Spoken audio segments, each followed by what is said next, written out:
Okay, hello everyone. This is Colin Cox, and this is the Week 5 audio lecture for English 1010. Today, I primarily want to discuss one of the two reading assignments I asked you to complete, the Laurie Ann Manis essay, It's a Living. Now, I may say a quick something, depending on time, about the Hopkins essay, which is an analysis of or an exploration of the television sitcom Friends, but if you would have the Manis essay in front of you, and I want to talk about it primarily as a definition essay, but I also want to talk about it as an example of how you can incorporate narrative into an essay that attempts to use a totally different pattern.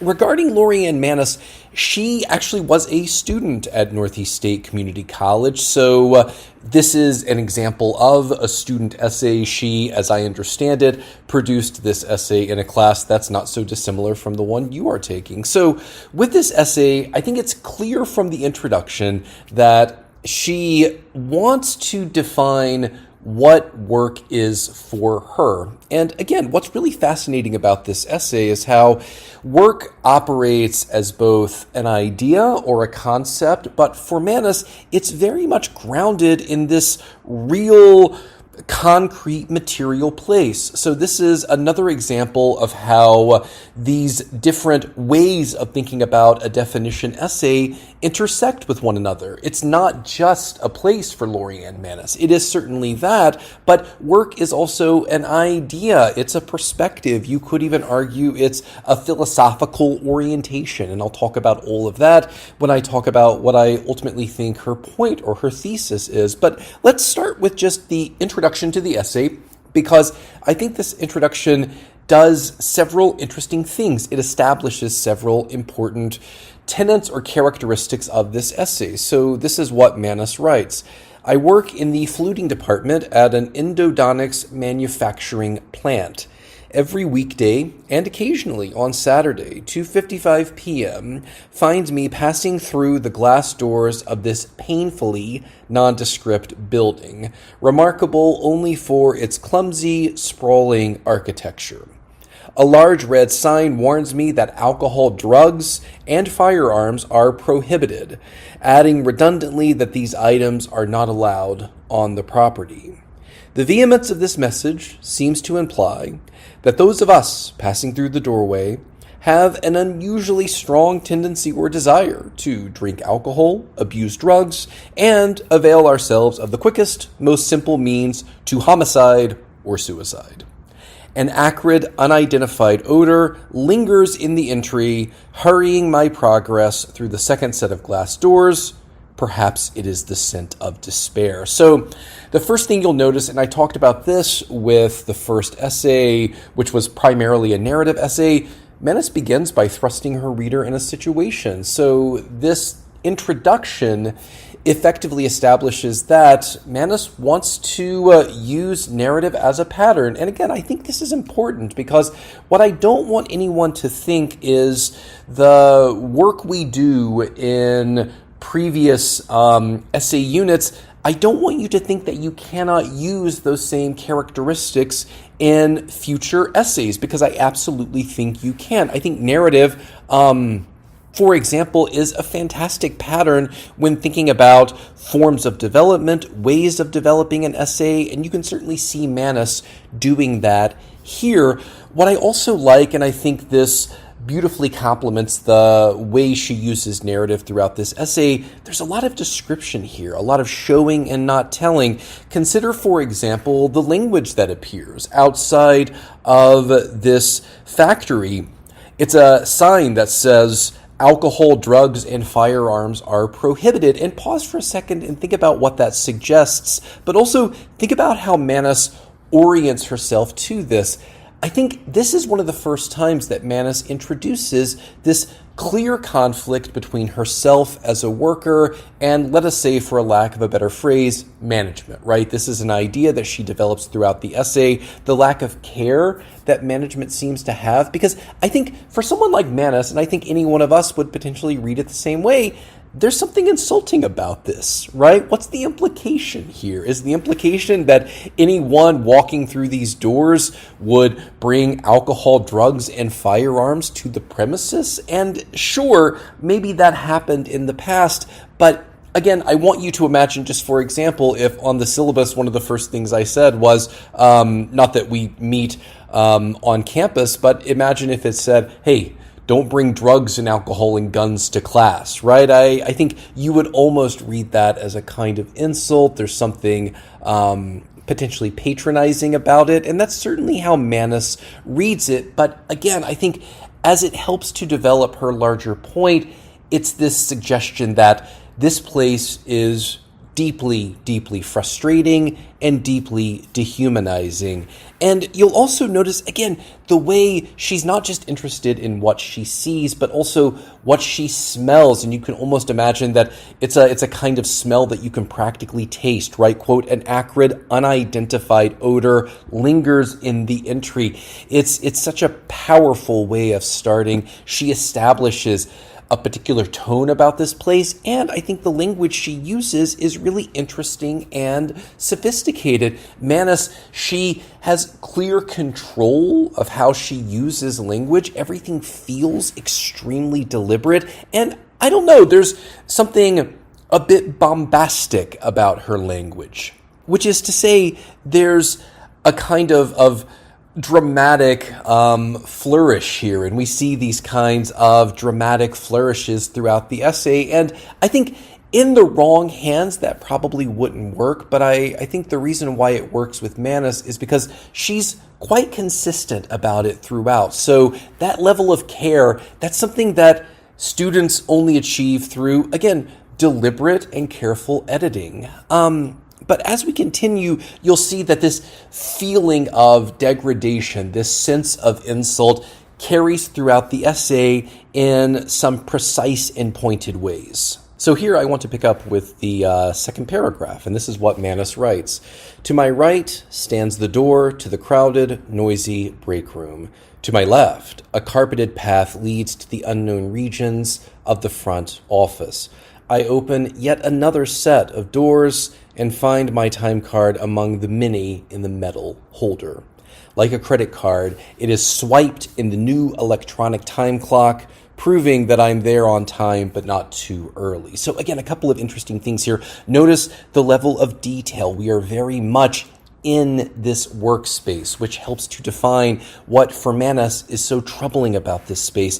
And one of the things that I really like here is the way she introduces this clear contrast between the work environment that she occupies and this nebulous, almost alien work environment that the office workers occupy. And this is something, if you continue reading, you might recall the way she describes the floors where she works, right? It's extremely dangerous. I believe at one point she describes the mats as like burning and deteriorating. So her work environment, it's defined by precarity. It's dangerous. It's precarious, but this very subtle reference to carpet, I think, is extremely important, because think about carpet as not just a fabric, but as a symbol or as a metaphor, right? I don't know, my mother, I remember, was quite fussy about the carpets in our home when I was a child, and one of the things she always said was,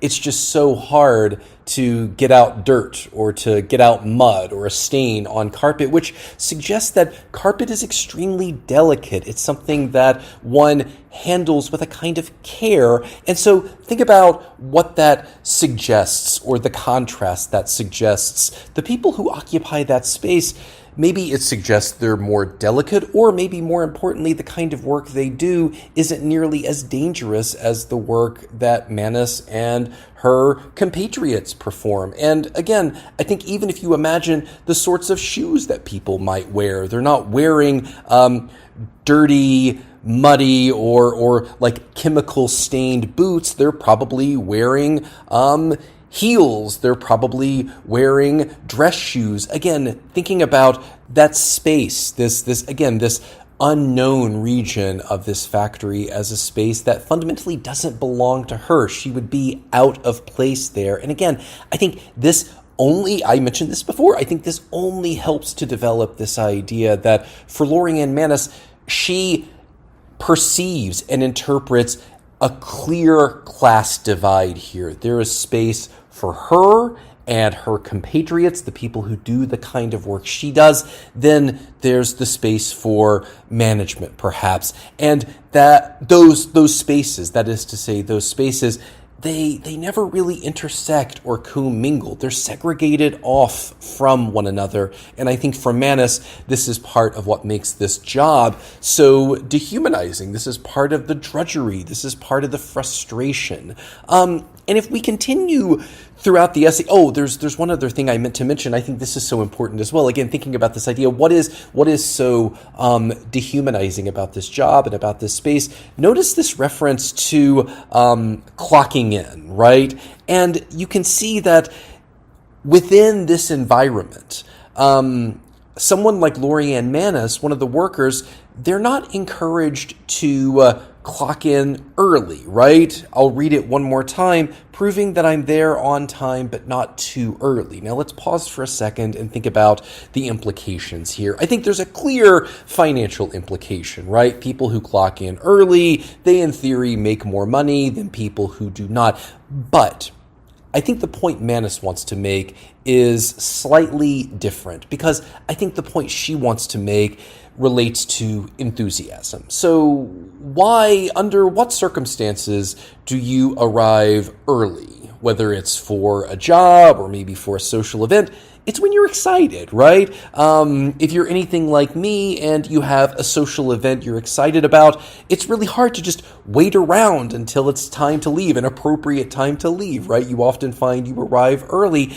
And I think here, part of the reason why someone like Lori-Ann Manis is discouraged from part of the reason why someone like Lori-Ann Manis is discouraged from arriving early is because this is a place that wants to actively discourage enthusiasm. I think that's possibly one way of reading this, that, again, for someone like Lori-Ann Manis, because she adds that detail for a reason, there's a purpose here.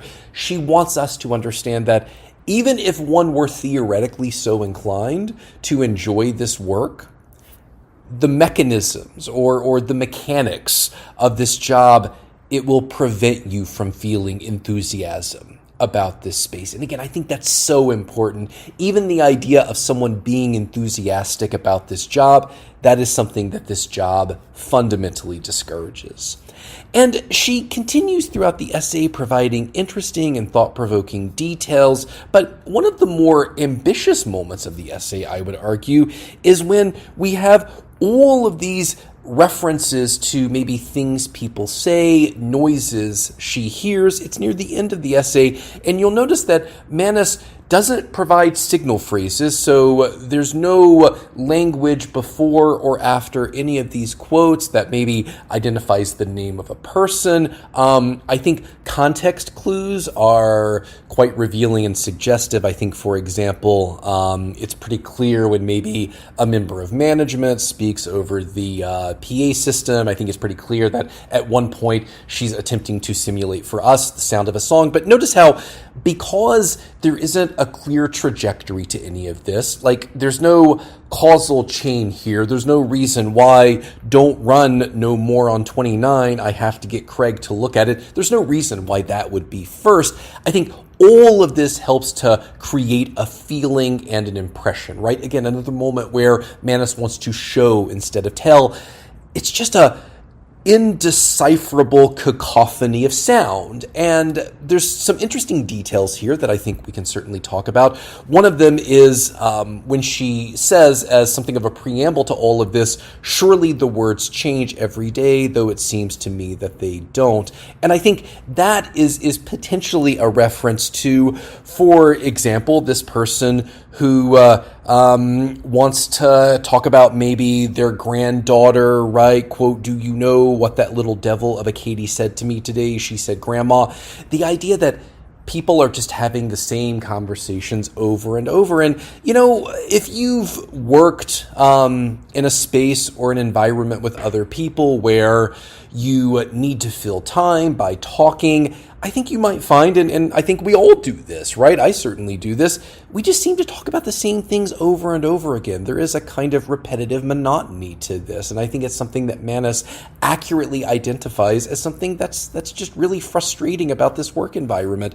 But also, the idea that management, for example, wants to wish Teresa Jones a happy birthday, but they do so belatedly, right? Again, even management, they can't get their dates right, which, again, I think further develops one of these smaller but significant points she wants to make about management's relationship to and the way it thinks about people like Lorianne Manus, the people who work on the floor, for lack of a better phrase. But I think Manus's point really becomes clear with the final paragraph. And I said something similar with the George Orwell essay, A Hanging. What would happen if we ended the essay at a particular moment? Well, Orwell's point would be fundamentally different. And I think without this conclusion, Manus's point would be fundamentally different. So let's read this conclusion together, and then I'll offer you some thoughts and some commentary. So here's what Manus writes in the conclusion. So, is the sum and total of this place only gloom and danger, monotony and indignity, drudgery and filth? No, there is redemption, and it is this. At 11 p.m., we leave. The laborers crowd through the front doors and toss cheery goodbyes and inside jokes back and forth, and there's laughter, always laughter. Although we know we'll be returning soon, still, we have this helium exultation, this laughter that is prayer and hosanna, for had our spirits not suffered a little death, could we know, in the special way that people like us do know, the rapture of real, warm-blooded life. And so I think what this conclusion does, how it maybe changes the way we should think about Manus's point is, and she even says it with the topic sentence to her conclusion. So is the sum total of this just drudgery, monotony, indignity, etc.?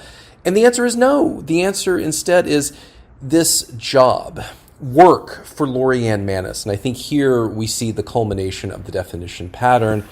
Work is perspective for her. And if you are someone who has worked a shift job, maybe at a restaurant or at a factory, you might have a sense of what she means. And I'm always delighted when I talk to my students on campus about this in a more traditional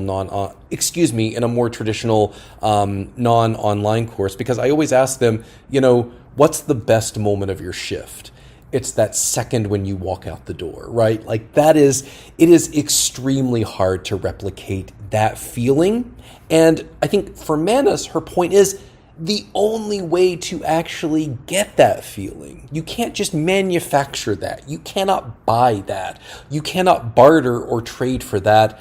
You need to earn that. You only through a contrast do you really understand that feeling. And I think that is quite interesting because with this conclusion, Manus, she even challenges herself a little bit. Again, imagine what this essay would look like without that paragraph. I think we would probably come to the conclusion that Manus, in a way that is completely understandable and something that we could sympathize with her about, work, this job, as she said, it's just drudgery and indignity and insults, etc. But Manus does more with it. Again, I love how she introduces this premise, but then she seems to challenge it and undercut it to some degree at the end.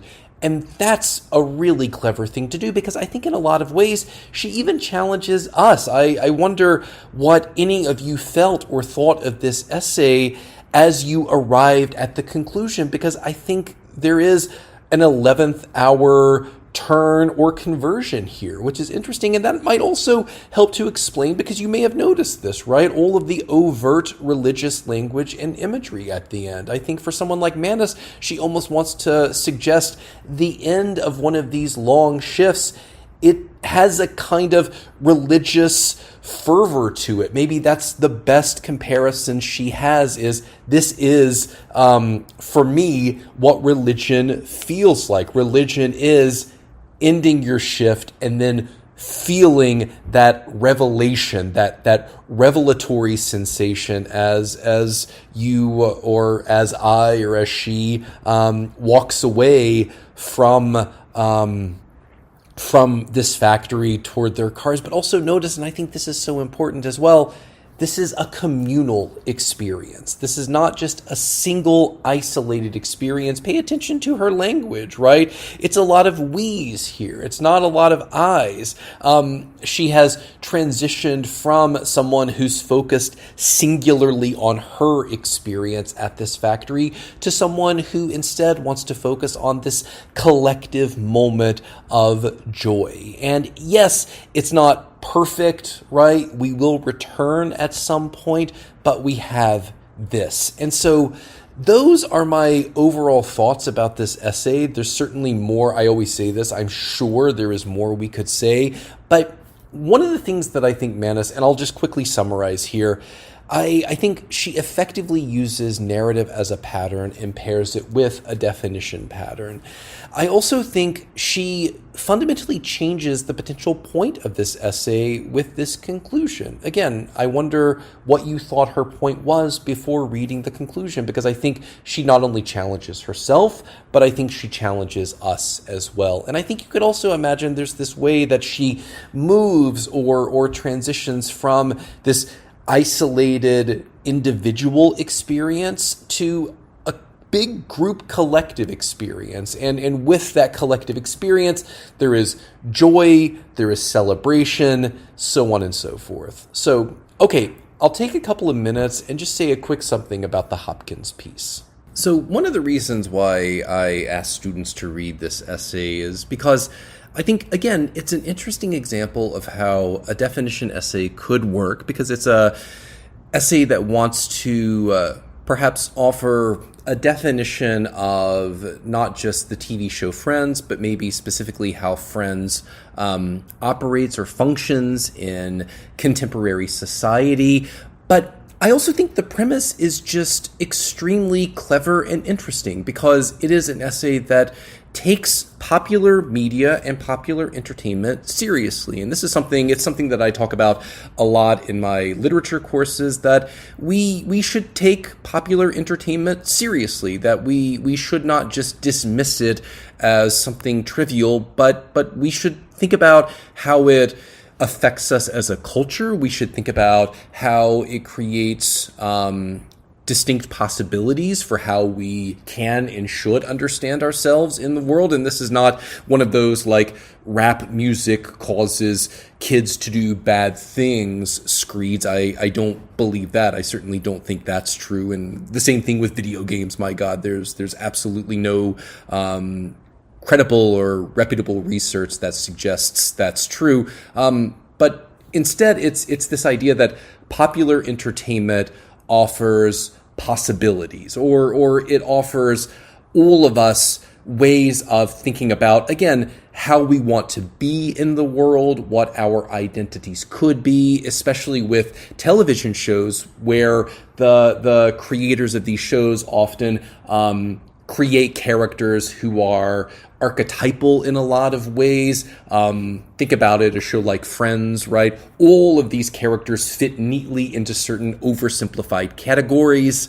And I think that, again, allows us to think about how we want to be in the world and who we want to be. But I think more importantly with an essay like this, what I like so much about it is how it fundamentally challenges what I think the text of Friends says and argues. And I also, one of the reasons why I selected this essay is because many of my students are familiar with Friends, right? Whether you are an avid watcher or not, I found very few students who don't know what the TV show Friends is.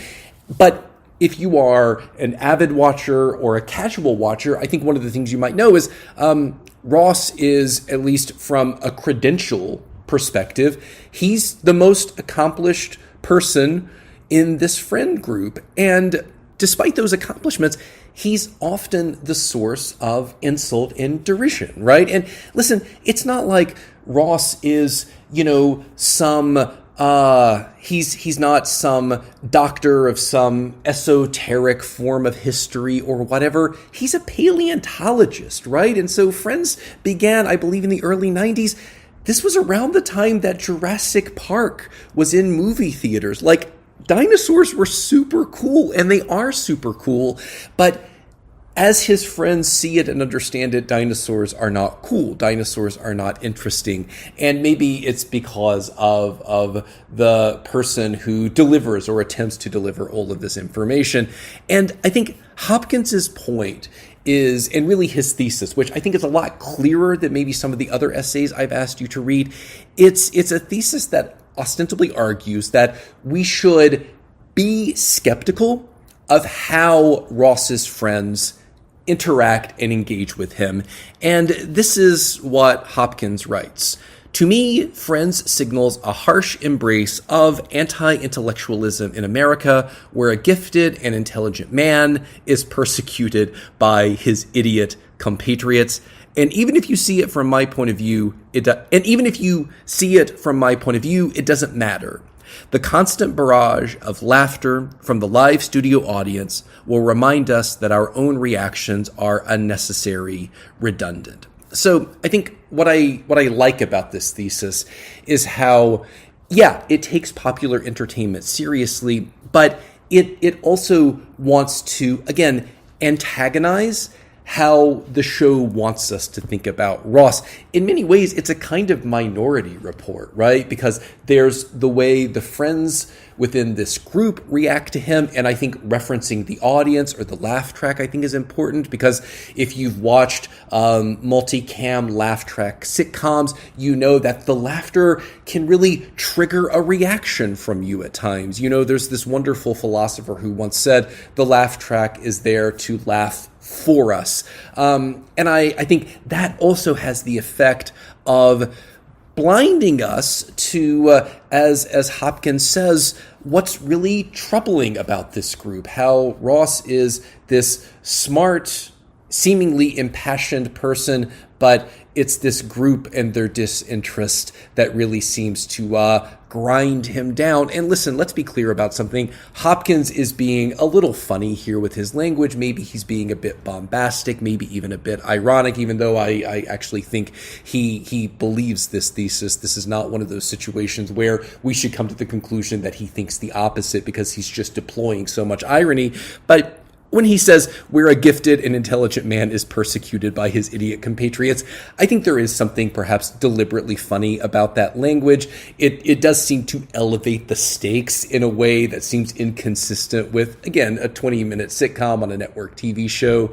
But I think it can be both, which is part of the point. It can be maybe a funny and irreverent thesis, but it's still, I think, for someone like Hopkins, has a kernel of truth to it. That maybe part of the reason why, if you are, again, someone who likes Friends, maybe one of the reasons why you receive Ross the way you do is because that's how the friends receive him. That's how the laugh track and the studio audience almost encourages you to receive him as a character. And so in that way, I like how Hopkins tries to cut against the grain of all of that influence. But much like the Lorianne Manis essay, I think it's an excellent example of how a definition pattern can work. And again, I mentioned this before, but I think it bears repeating because I think this is so important.